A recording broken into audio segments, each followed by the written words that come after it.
Hello, dear friends. I hope we're going to have a meaningful discussion today. I just want to share a few things about my realizations, my kind of deepening into what's going on in my life, and answer a few of your questions that's coming my way.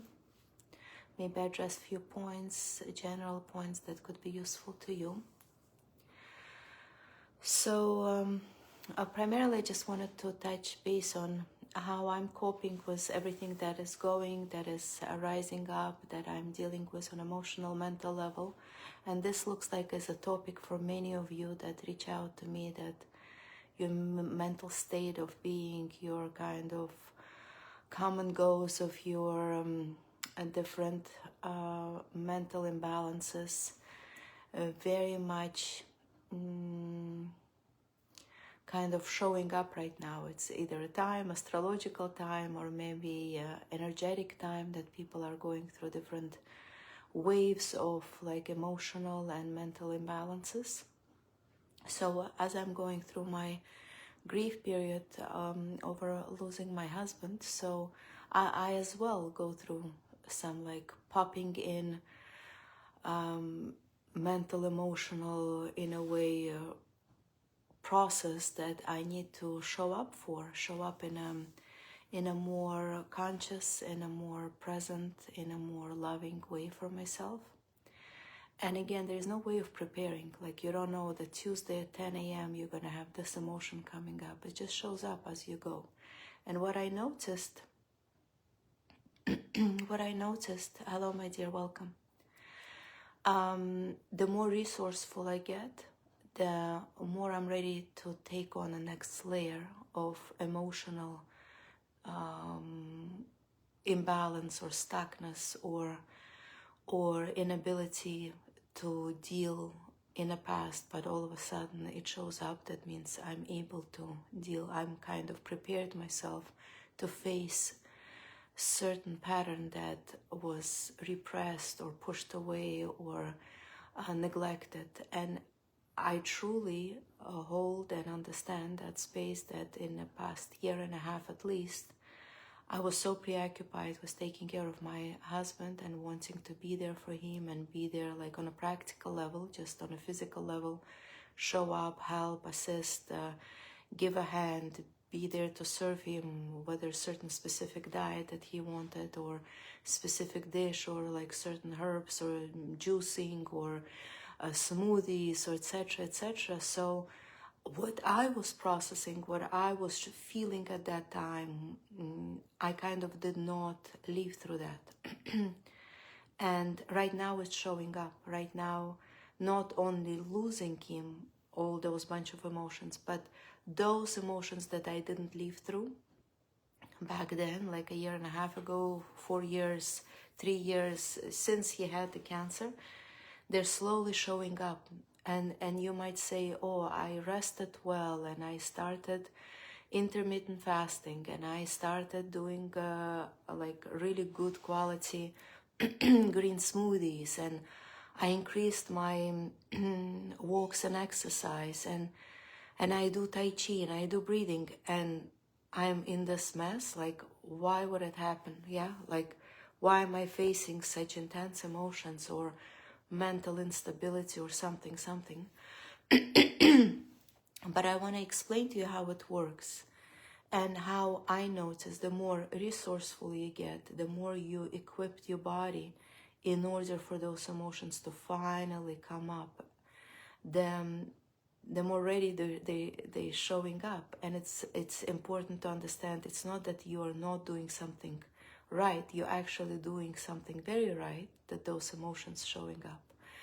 And in fact, sometimes our bodies are not able to process as much as you're calling out from it to be cleansed. Yeah, like for instance, in my case, I started doing intermittent fasting like a month or so ago, and that went well. And then I increased body kind of workout and walks and intense walks and longer walks, etc.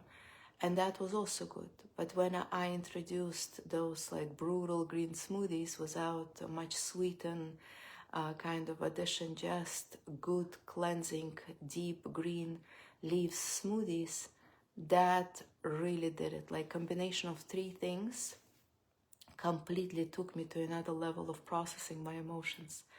I all of a sudden felt like trembling and a bunch of different emotions: anger, blame, guilt, shame, worry, instability, like everything started showing up. And you might want to pin it at that time and might say, oh, it has to do with this specific case and loss and the processes that I was not really allowing myself the time and space to deepen into and to go through back then when I was taking care of my dearest husband. And but it's not. Bunch of emotions could come up that were buried away. It could be emotions that you picked up as a kid, being nursed with through your mom, whatever she was living through, or you. It could be you picked up some emotions that you were processing, I don't know, with your first love, or with during your teenage time, some like deep angers, or like inability to kind of face something brutal or uncomfortable or unfair, etc. And by doing all those things, like those that know a little bit of maybe Chinese medicine and Ayurveda, like you understand, when you call out from your body, walks definitely stimulates the liver and whatever liver stores in whatever emotions, right?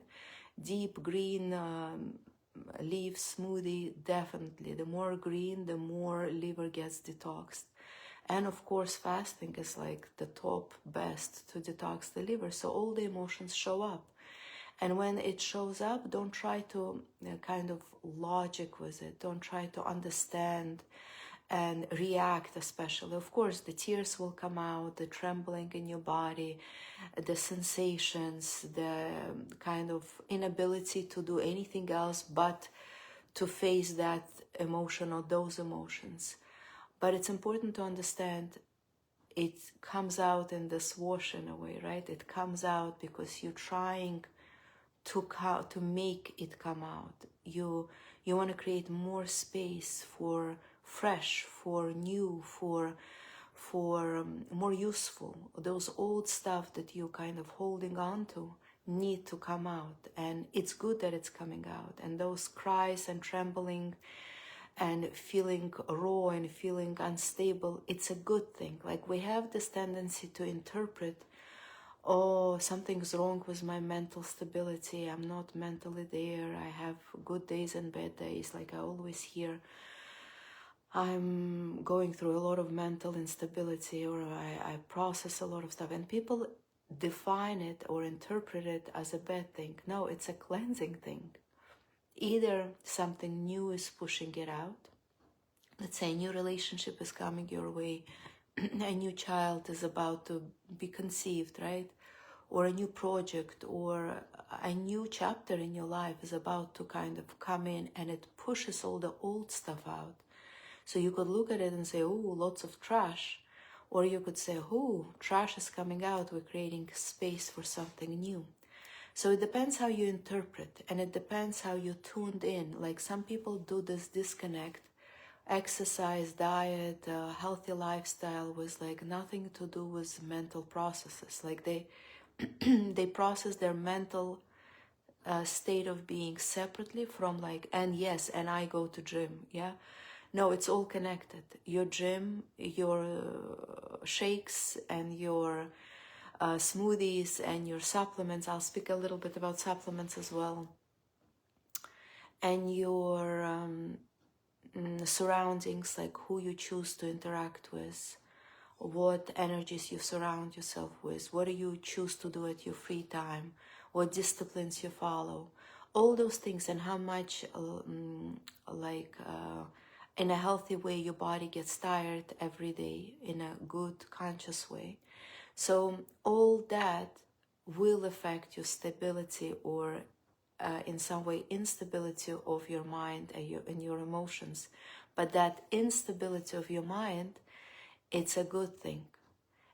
Determine, kind of rewrite the definition and description of those emotional stuff that show up in a different way. Hey, great, I'm doing something good, that I'm capable of holding and validating so much emotions, and I'm able to process that much emotions.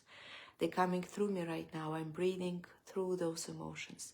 It has nothing to do with anyone. It has nothing to do with me experiencing something recently, or this boyfriend, or that ex-husband, or that relationship, or that kind of financial difficulty. It has nothing to do with the war or politics. It has to do with you were carrying an X amount of emotions that were not validated, were not addressed, not lived through, and they're showing up. They like loud kids. They want to be accepted. They want to be seen, like any child wants to be seen. I'm sure if you had like a 3-year-old, a 2-year-old in a house, each time you pick up the phone and speak to someone, you see a face of your child appear in front of you, just wants to be seen. He doesn't want, or she doesn't want, to be not kind of addressed, right? So similar consciousness of our emotions, they are on the same similar level. They are very loud, they take over, they want to be seen, they want to be validated, they want to be kind of looked at, they want to be identified. And it doesn't matter who we pin it to. It doesn't, we don't say, oh, I know you're a grandchild of the such and such, and I know you were born, and here's your date of birth, and you have blue eyes and blonde hair. It doesn't matter. The child just wants to be looked at, smiled at, loved, accepted, hugged. So the same with emotions. And it shouldn't scare us. Like, I remember I was walking this intense walk, and that day I had a huge amount of this green smoothie, and that was after 22 hours of fasting. And I'm feeling the emotions are taking over. And yeah, for sure they're connected to my husband processes that he went through and we went through together. But they were much deeper and much like they came in bulk, they were there showing up. And I'm like, great, it shows up. Like, I'm gonna walk and just feel it and breathe it and like validate each emotion that I feel. And I don't need to rush to journal, and I don't need to rush to speak to my therapist or address it with someone, or just even say, wow, that was a bunch of different things coming through me. The less words, the less interaction, the more presence you show up for those emotions, the best. And of course, I don't want to do it to myself again. All three kind of stimulations for those emotions to come up, for the liver to declutter. I think I'll be gentle to myself, understanding that our body is not really us. We want to identify that it's me, it's more than me, it's part of me, and like people get like a little bit confused what our bodies are. But our body is an instrument that is used for your consciousness, for your soul. It's not 100% you, it's used by you. And of course you want it to be in a good shape, in a good prepared shape, whatever lessons your soul choosing to live through, whatever lessons your soul processing maybe much later than it lived through. But at the same time, it has to be clear that it's a tool, and a tool has specific capacities and capabilities. It's not infinite, it's not ever capable of anything and everything. It has its patterns, it has its kind of stagnations, it has its limitations, and we have to be aware of it, not in a way belittling way. No, this is an amazing tool, and it's extremely useful tool. This is like a temple for my soul, and it helps me carry out a lot of different realizations, understanding, deepening processes, lessons, maturing. This body helps me. So I want to be gentle with it. I want to understand it better. I want to understand what climate it's in, what it enjoys. Is it frozen? Is it numb? Is it stagnated somewhere? Does it need detox on some level? Does it need more nurturing, not detoxing on other levels? So the more sleep you get, the more alone time you have, the better you eat, the more of those emotions will come up. And that's normal process. That's what is important to take home with. And I feel the more I restore after this like huge boom that I went through, the more of those emotions will show up, and the more I'm going to like fall into a different level of understanding myself, reality, world, relationship, etc., etc. So the body is not us 100%. It's a tool used by us if we identify ourselves as consciousness, as soul. And the body is there to help us, and we look after the body. The body has limited consciousness, and we have to be aware of that it gets overwhelmed very quickly. It gets tired, and it gets numbed, and it gets stagnated. And your mind works much faster. Your persona is even, your personality, your character traits are much, they have more capacity than your body. Your body carries and stores a lot of things for you, those things that kind of your mental process is not able to process right away. So the body is like a good friend, takes it on and says, okay, I'll put it in here and I'll put it in there. When you're more available, I'll try to show it up for you. Another thing that helped me a lot last 2 months is to declutter my house. I generally like to have fewer things, just to create comfort, create a nice setting, more soothing kind of setting, but less stuff. Yeah, and during this whole process of Ephraim being at home and taken care of, and he wanted like the whole like a medical process to be in the house, specific juicers all set up to go, specific blenders all set up to go. He even like last week he bought like this crock pot with a bunch of like Absecure, all those Chinese raw dry herbs that he wanted us to cook. And you know, those that did it at home, they like absolutely stink. So he wanted us to set it up all like in different places in the house, and like it's all over the place, yeah, in all different bottles and all different containers and all different supplements.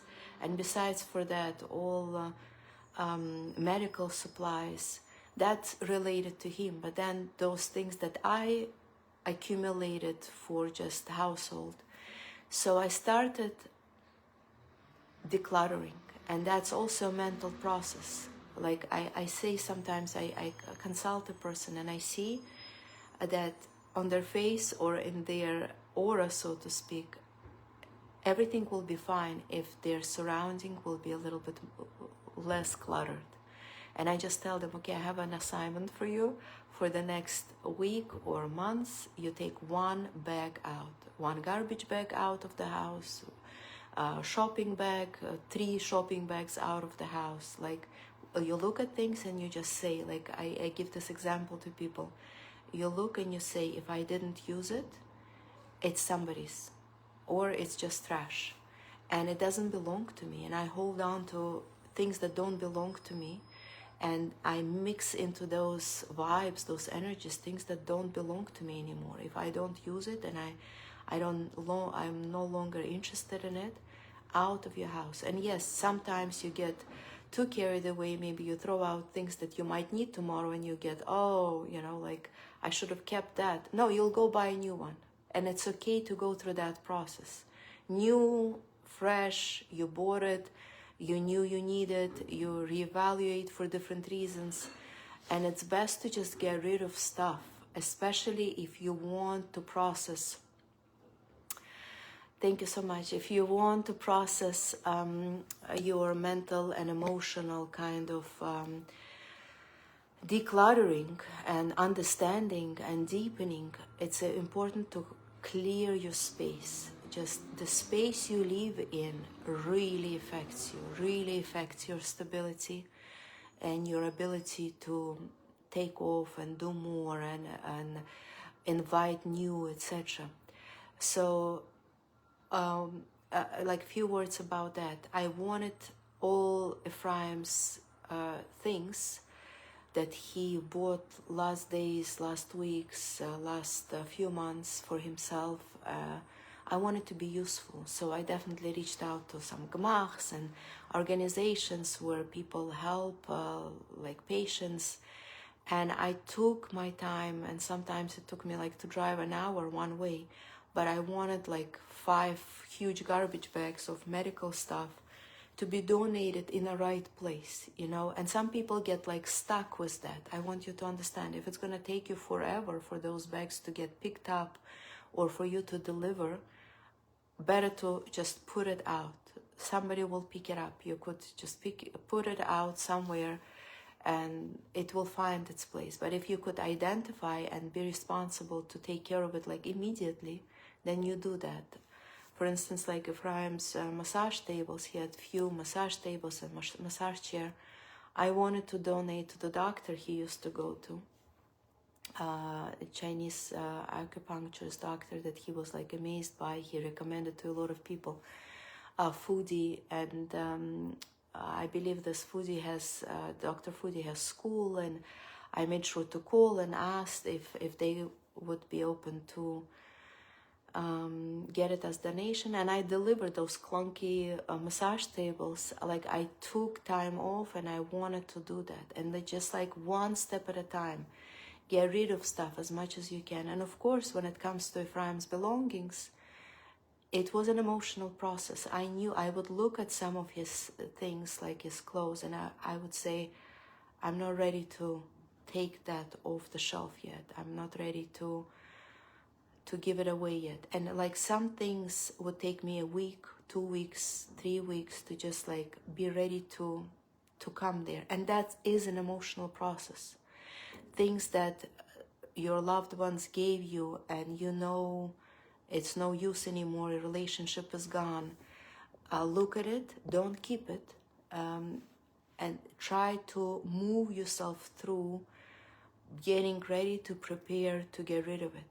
And it's an emotional process. It's something that it looks to us, we're just cleaning a house or getting rid of things that we don't need, reorganizing, getting more plants instead of things, or getting more fresh air, more sunlight, etc. But it's an emotional process. Like for instance, a lot of rabbis and some religious kind of representative told me it's better to get rid of things where he felt the most kind of processed emotion. It's unfair, it shouldn't be happening, or devastation or denial, or, and I just feel if I'll move his bed out of the bedroom, for instance, it will create uncomfort for our son, and I just leave it there until I move the place, and then everything will be rearranged. And like there's certain things I know it's not an attachment, it's just you have to be tuned in to create more soothing kind of process for everyone. But certain belongings or certain things or certain papers or certain stuff, they were easier to let go. And then of course my own things, I just like found a place, there's chats, you know, like where people just give away stuff, and it's so interesting. Whenever I would post, I want you to name the price, like for something we paid some real money for, and people just ignore. People would wait for me to post for free, and I gladly did it, you know. Another thing I discovered, it's much better to just put it on your porch and let them pick it up without you interacting, intermingling with people. It's actually a higher level of tzedakah when you don't know who picks it up. They don't truly know who I am. We just say hi on whatever it's called, the WhatsApp group. Some have pictures, some don't. And it's just better to get rid of stuff, better to make them useful for others. They could do whatever they want. They could resell it, they could re-gift it, they could keep it. Doesn't matter. You don't have to think that it's going to be somebody's garbage. It's their decision. But it's better to give it away so you don't embarrass them. And at the same time, you make it available for them to pick it up easily, comfortably, etc. So for some reason, I just wanted to mix that in because this is what I was busy with, completely cleaning my garage, like spotlessly, maybe one or two things here and there, but nothing from like accumulated endless bottles and endless kind of like things and boxes and different closets, different things, like whatever I know for the next 6 months I'm not going to pick up and use, out of the house. And it really helps mental processes. Refrigerator is another thing. Food, go through once a month at least through all the little boxes in your pantry, and just like, this grain is not ever going to be cooked, out of the house. This pasta, I don't know, some like soy-based, gluten-free, like my kids are never going to eat it. If Ryan wanted to try for his guts, for something, it was easier for him to digest, out. And people gladly take it. It's like unbelievable how much people turn out and like, I'll come for this. I remember we had this goat milk that he got for himself. There was like a huge discussion who wrote first and who is going to pick up, and somebody's mom needs it for her health and somebody needs it immediately because they can't find it. And it's just like an amazing act of chesed, things that was sitting in your freezer that you know you're not ever going to drink, and it has a due date even in a freezer, and all of a sudden like 20 people needs it, you know. And it's unbelievable feeling of being useful, being in a right place for the right people with the right item. Yeah, it also adds to your kind of ability to you're part of this world, even though there's some emotions and some memories and some processes that are like weighing you down, but here you are, you're so important, you are needed. And some people discovered that store where they sell this raw goat milk, and some people discovered like a bread store that Ephraim used to like to order. And we don't eat, like I don't eat bread at all, and kids eat specific bread. So that like certain things were apparently a huge chesed for people without even me knowing. Like people sit and say, oh, I want to be joining part of some volunteering organization. No, your fridge could be a huge volunteering organization, and your pantry and your kitchen and your garages, and like this could be a huge chesed for people at this moment right now. So that's that. And of course, my personal therapy that I'm like excited for every moment I meet my therapist, and I go through those deep decluttering on like how they define me and how they see me and how they help me understand certain things that the way I see it now, and how it all comes out, and re-listening to that is really like a fulfillment for me. Like I really feel fulfilled from that. And taking my clients and talking to you like this, it also gives me joy and a lot of exchange, I believe. So all this, believe it or not, eating right, sleeping right, walking right, about the supplements, yeah. Something about the supplements that I wanted to take a break. Like it was so much in our life it was Ephraim, like this obscure supplement, and we're waiting, it's coming from New Zealand, and that specific powder, and this is like, and each time there was like this is going to save his life, and this is going to help him to digest, and this is going to settle his pain. And for some reason I felt with all the supplements as well, I just want to break. And I truly feel if we fast and eat right, our body will produce right elements, minerals and whatnot, and right kind of chemicals in order to sustain us. Maybe not forever, maybe eventually I'll go to fewer supplements, just like basic once, you know, vitamin D, etc. But at this moment, I felt like I want to break from it. I want also a little fasting from all the supplements. Those that I might come back to, I just packed and put away so I don't even see it. And those that I know for sure I'm not gonna be taking, I sent to people that wanted to take. And I have a huge box here, was like still in process of sending with Ephraim's all stuff that I'm not gonna, like, it's all mostly guts related kind of supplements, and they're really beautiful and expensive and rare, etc. So I want to find a place, a clinic where they would be willing to take that. And something about that supplements, just like I felt like I need to shut the door and like clean my kitchen from all that. And that's that, yeah. Also eating, like I find with every single transformation that I go through, my body kind of resets and chooses different set of food. Like I remember when I was on the raw for about 8 years, only raw, very rarely, occasionally I would have like a cooked grain, but mostly only raw. That was a period of my time that I needed that cleanse.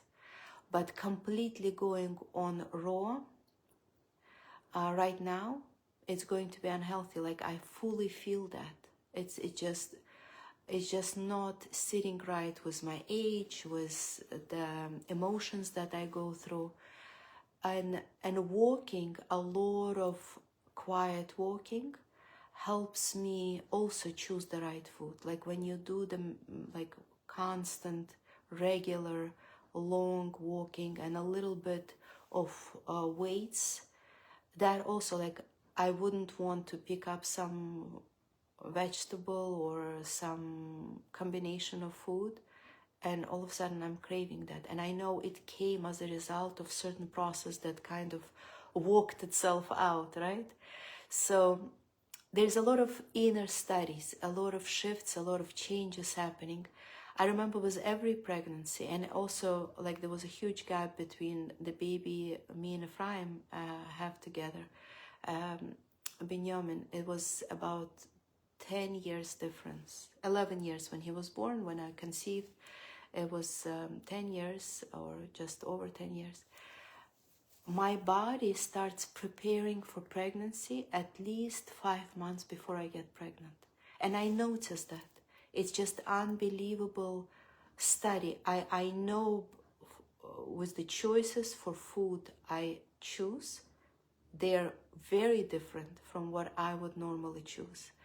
And I know I'll get pregnant soon, and I know around that time, I know if it's a girl or boy, based on the food that I prefer to eat or not eat or avoid eating or even get disgusted by.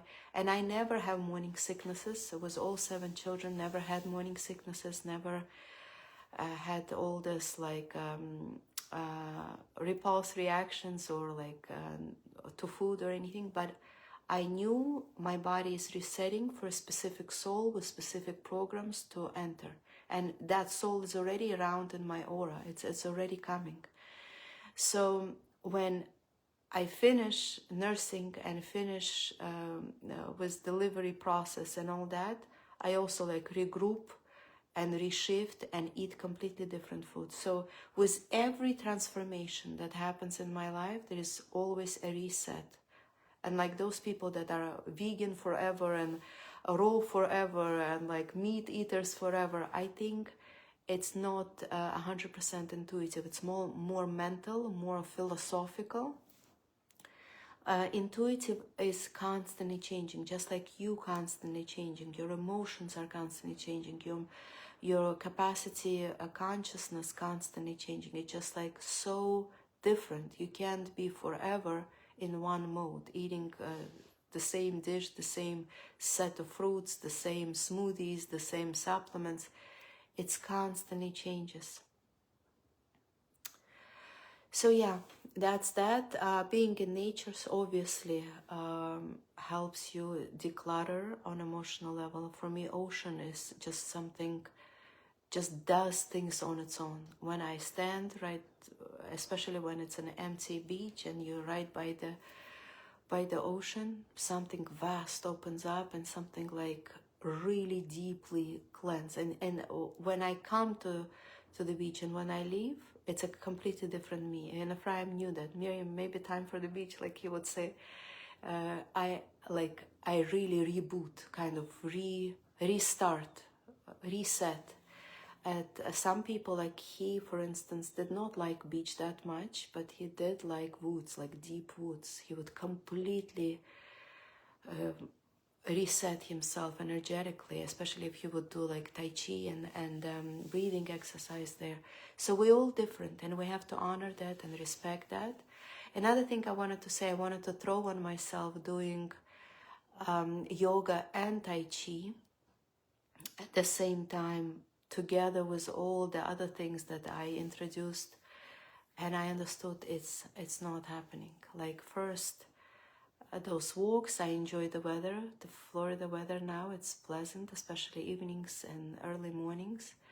And when it gets super hot, maybe there'll be something for indoor, like one discipline, either yoga or Tai Chi, most probably Tai Chi. It looks like I'm more inclined to that, do it regularly. Right now it's occasional, which I feel that's as much as I could handle.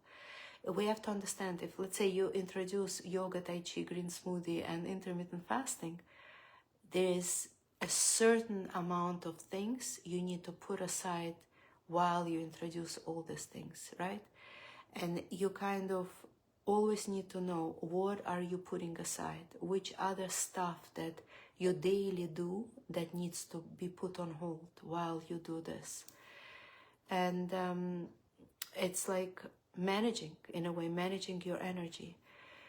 Yes, all those things give you energy, but they also take a lot of you in order to call out, as I said, those stagnated emotions and mental patterns that you want to get rid of. I just want to answer a few questions. They were here addressed about, one of you asked me, what do I do with my past relationship? From what I understood, I don't know if you're here right now listening, but from what I understood, there was a certain relationship and then both of you were married, and now you're both not married, and kind of reoccurring, revisiting a kind of possibilities. And there's some fear because there was some trauma there, and there's some like not sureness. But what I want to say, it could be that you're re-inviting because you feel there's something there. Like you were saying, I feel maybe there's something there. But generally, if something dies off, if something leaves you, whether it's a person that's leaving this world or leaving the relationship, or you left the relationship, doesn't matter who was initiating it, it means, like, I want those of you that listen to me, hear out this point.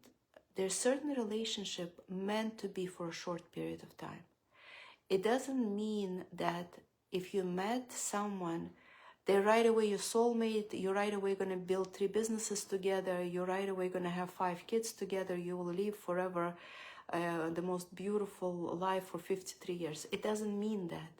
We should be able to treat certain interaction. If a guy writes to a girl, hi, and introduces himself, it doesn't mean he wants to marry you. It doesn't mean he wants to be your husband.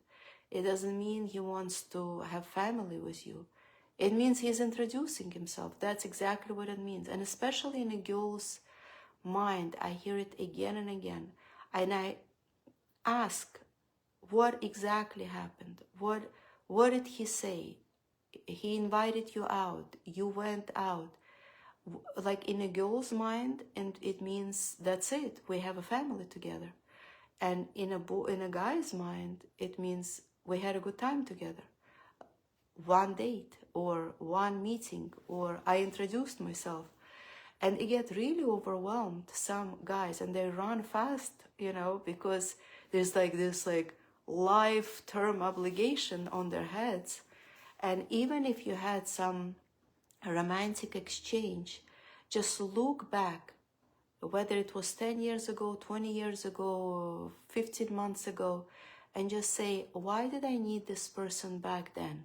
There might be a specific exchange you did for each other, specifically for that time, and it was balanced. You did something for him. He kind of leaned on you for specific things, and you leaned on him for specific things, and it was beneficial and useful, and then relationship could be finished forever. They don't have to last, and they don't have to come back. It could be your invitation in your mind to kind of bring back those relationships, cling back to those relationships, check out if there's something there. If there's something there for you now, it will come back fresh on its own. You don't need to, especially for a girl. For a guy, you need to be a little bit more kind of persistent. You need to initiate invitation. It's a guy thing, right? They don't need to do much for it. They just kind of move that relationship boat if this is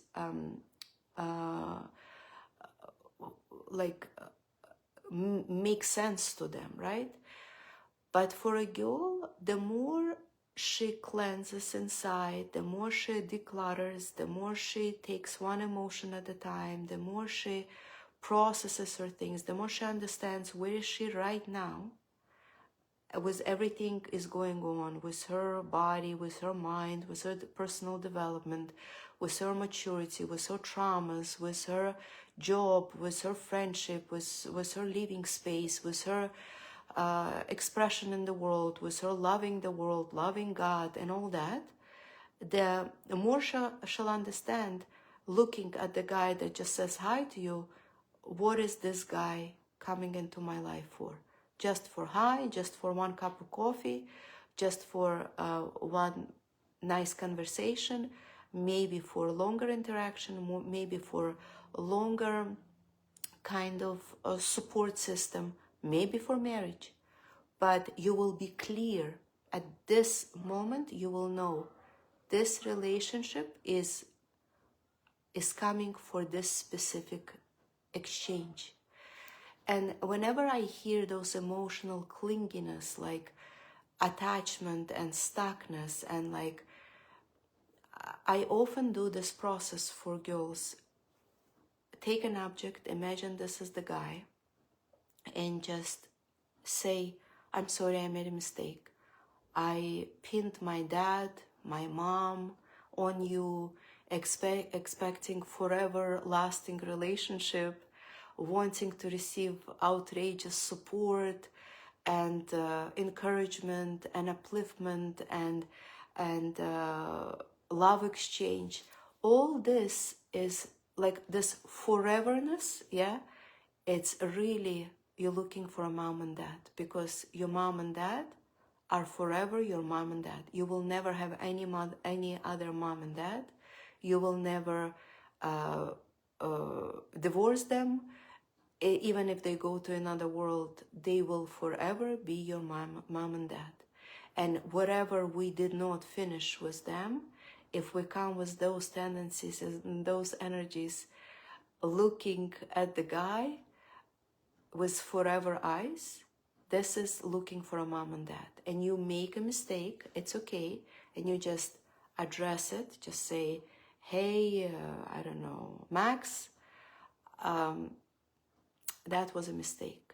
I put on you mom and dad, my previous relationship, my sister and me, my first friend that I had some like deep problem with on you, you're free from it. I reclaim it all back. You're free from that. You were not given to me for that. A guy and a girl, when they meet on a level when they are completely decluttered and they don't have anything to pin on each other, it's an easy, simple, current relationship. It's about now. It's about here and now. It's not about we're going to have 3 kids together and we're going to build a $3 million house together and we're going to travel for the next 25 years. It's not that. It's about now. You enjoy now, great, take it. You enjoy tomorrow, you'll take it then. And you'll see how it goes about after tomorrow. And this is a healthy kind of look at the relationship, right?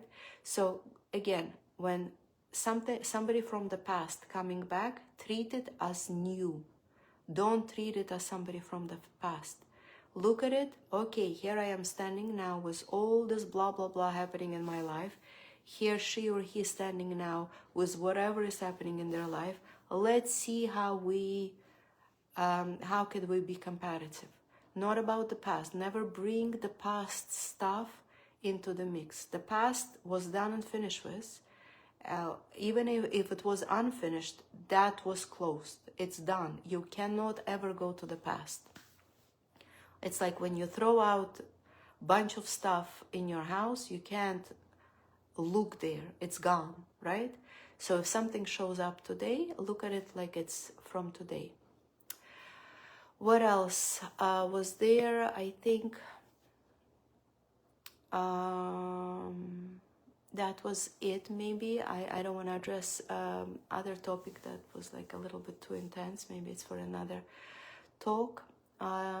Tell me if this was interesting, if you found this beneficial, which part of it was beneficial. Music is another thing that affects us a lot. What you read and what you listen to. This is also something that could change. The playlist that we make on Spotify could change, could reset, could create, right? Music really helps process. And especially if you play one of the instruments, that also helps process. Certain beats, certain genre, right? Certain style of music with words, just instrumental. It doesn't matter. You tune in and like decide which music will help you process what is current right now. And it's really healing. It's really therapeutic. It could be therapeutic for those that know how to select and filter and choose and invite and spend time searching and understand what you need right now. It doesn't mean it's right and wrong. Like some people, this is a good music, this is a bad music. This is absolutely nonsense in my opinion. Certain music helps you process certain things better. In other cases, it's completely useless, that specific type of music or instrumental or play or etc., right? And also the books you read, something about the books that we're so used to holding the phone, reading from the phone, listening to audiobooks and all that. Something about the books also calls out, just reading a physical page in a physical book. It's also healing. It also helps declutter. It also helps to slow down in a good way. Because when you swipe Instagram or a TikTok or whatever, this swiping creates a different rhythm, right? But when you read one page at a time, it resets a certain healthy slowness, healthy kind of rhythm, that natural rhythm that you pick up from ocean waves, from sounds in the forest, it's a natural rhythm. You sitting with a cup of tea, with a book, with an open window, with the fresh air, a lot of sun, there's something natural about all that when the phone is turned off. And another thing, always keep your phone off the sound mode. No dinging, no dlinging, no beeping. The messages could come in. My phone is always off unless I know it's a loud place where I am and I expect a certain phone call and it needs to come and I don't need to look at the phone. I turn it exactly for those 10 seconds, 20 seconds. I turn the sound on, but other than that, the sound is completely shut down. It really affects your mental state. All those electronic sounds, all those computerized sounds, all those loud beeping, and some people have like arriving of a message is like a rock and roll song. It will affect your mental state. Eventually, you will be out of your personal rhythm. You will have some anxieties even from that eventually. It accumulates, it sits, it creates tension, stress accumulates, and then boom, out of nowhere you have anxiety attack. So be conscious about all those things, right? All of that I mentioned and plus much more does affect our inner peace, inner calm, inner flow, inner health, outer expression, efficiency, ability to interact in a healthy way, ability to hold space for yourself and others in a healthy way. All that affects those things that we are like dying to have in our lives. Those little things matter. I love you all. Please share this recording if you find it useful and beneficial. Please take a look at my YouTube channel in English and be part of that. All those videos are eventually stored there. I love you all and we'll continue another time. Take care.